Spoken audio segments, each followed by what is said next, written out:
சற்று முன் கிடைக்கப்பெற்ற மிக மிக முக்கியமான செய்தி ஒன்று வெளியாகி உள்ளது. ஸ்டாலின் இரண்டாவது முறை முதல்வராக பொறுப்பேற்க முடியாது. கோபாலபுரத்தில் இருந்து இனி யாரும் முதல்வராக தமிழகத்தில் ஆட்சி செய்ய முடியாது என்று எடப்பாடி பழனிசாமி அவர்கள் அரசியல் சுற்றுப்பயணத்தின் பொழுது தெரிவித்து வருகிறார். மக்கள் திமுகவை முழுவதுமாக எதிர்த்து விட்டார்கள் என்றும் இனியும் திராவிட முன்னேற்ற கழகம் மக்களை ஏமாற்ற முடியாது. 2021 சட்டசபை தேர்தலில் திராவிட முன்னேற்ற கழகம் சொன்ன வாக்குறுதியை 50% கூட நிறைவேற்றவில்லை. இப்படிப்பட்ட திமுக ஆட்சி மீண்டும் தமிழகத்தில் தேவையில்லை. ஸ்டாலின் தனது பதவியை ராஜினாமா செய்வார். ஆளுநரிடம் ராஜினாமா கடிதத்தை ஸ்டாலின் கொடுப்பார் என்று திட்டவட்டமாக எடப்பாடி பழனிசாமி அவர்கள் கூறியுள்ளார்.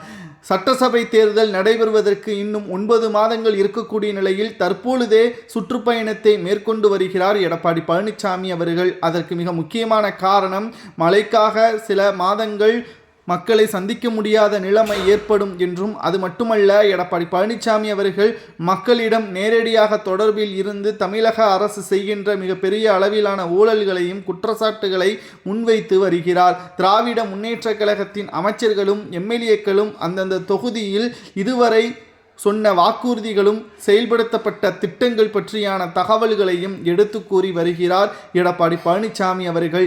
இரண்டாவது முறை ஒருபோதும் ஸ்டாலின் அவர்கள் முதல்வராக பொறுப்பேற்க முடியாது. மக்கள் கடந்த 10 ஆண்டுகளில் திமுக ஆட்சி அமைக்காத காரணத்தினால் நல்லது செய்வார்கள் என்று நினைத்து திமுகவிற்கு அதிகாரத்தை வழங்கியது. அதிலும் சிறுபான்மையினர்கள் மட்டும்தான் 3.5% வித்தியாசத்தில்தான் அதிமுக தோல்வியை தழுவியது. ஆனால் மக்களுக்கும் சிறுபான்மையினர்களுக்கும் நன்றாகவே புரிந்திருக்கும். இனி திமுகவின் ஆட்சி தேவையில்லை என்றும் ஸ்டாலின் பதவியை ராஜினாமா செய்வது காலத்தின் கட்டாயம் என்றும் தற்பொழுது மக்களாகவே பேசுவதாகவும் எடப்பாடி பழனிசாமி அவர்கள் விமர்சனம் செய்து வருகிறார்.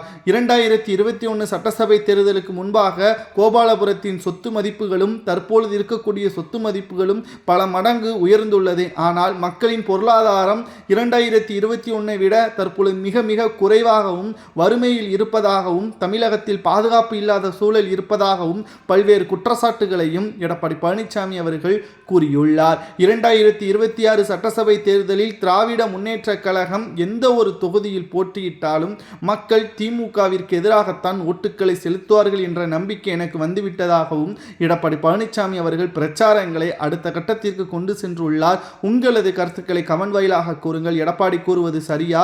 ஸ்டாலின் இரண்டாவது முறை பதவியை இழப்பாரா அல்லது இரண்டாவது முறை வரலாற்று சாதனை படைத்து ஆட்சி அமைப்பாரா என்பதை உங்களது கருத்துக்களை கமெண்ட் வாயிலாக கூறுங்கள்.